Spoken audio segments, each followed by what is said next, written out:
Indonesia. Termasuk kan saya kritik juga tadi, dia kan hulunya lemah.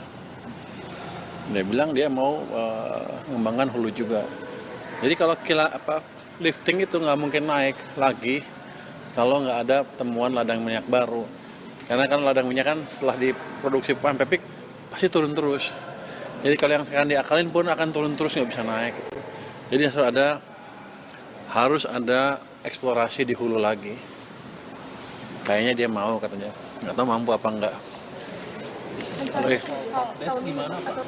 Ya, belum. Mungkin dalam waktu, nggak tahu rencana jangka menengah mereka mungkin.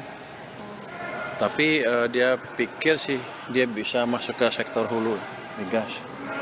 Itu aja. Lagi. Kalau yang rapat Kopdes, Pak. Itu besarannya gimana? Ada percepatan Pak, ini kapan tenggat waktunya dana yang akan dikeluarkan? KDMP ya? Iya, Koperasi Desa Merah Putih. Tadi Pak Menteri Koperasi dengan Danantara datang ke saya.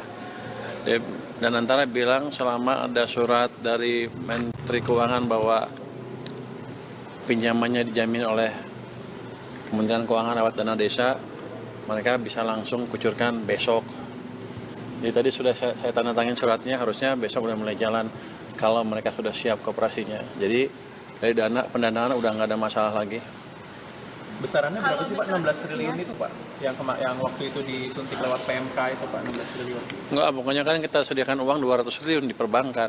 Begitu di perbankan itu pindahin disalurkan ke KDMP, maka otomatis saya hanya mencharge 2%. Jadi langsung ikutin skema pembiayaan KDMP. Jadi udah nggak ada masalah dari anggaran sih. Jadi 200 tambah 16, jadi banyak sekali kalau mereka mau. Kalau yang disalurin ke Agrinas itu gimana Pak? Yang ke Agrinas itu untuk bangunan fisiknya diambil dari plafon pinjaman yang 3 miliar itu Pak. Tadi si Pak Ferry bilang Pak kayak gitu. Saya agak lupa nih. Dia kan pertama berapa? Iya kan bangun gudang-gudang dulu kan kalau nggak salah. Agrinas yang buat itu. Tapi nanti kan pas skemanya itu koperasinya ngajukan ke bank kan. Mereka minta Agrinas bangun gudang-gudang itu. Saya nggak terlalu tahu detailnya, tapi kira-kira seperti itu. Tapi yang jelas pembiayaan dari keuangan udah aman, udah secure, udah ada di bank uangnya. Pak, mengenai anggaran BPJS kemarin mungkin bisa diperjelas nggak Pak? 20 triliun itu untuk secara umum anggaran JKN atau mengenai tunggakan itu? Soalnya Pak Ali Bukhtar bilang tunggakan 10 triliun itu skemanya adalah di write off Pak, dihapus buku gitu Pak. Jadi 20 triliun kan udah kebutuhan baru.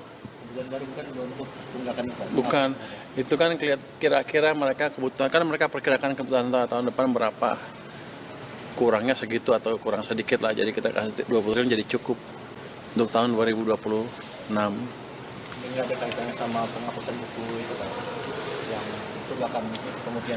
Nggak ada. Itu untuk masukkan orang-orang tadi yang dulunya pernah terkena itu, biar bisa masuk lagi program BPJS. Dengan anggaran yang lebih besar artinya iuran bisa tetap nggak naik ya? Iya Pak. Sampai tahun depan sepertinya belum. Nanti sampai pertengahan tahun depan ya. Kita lihat gini, kalau untuk otak-atik iuran itu kita lihat kondisi masyarakat dulu. Kalau ekonominya udah agak bagus, baru mereka boleh otak-atik iuran.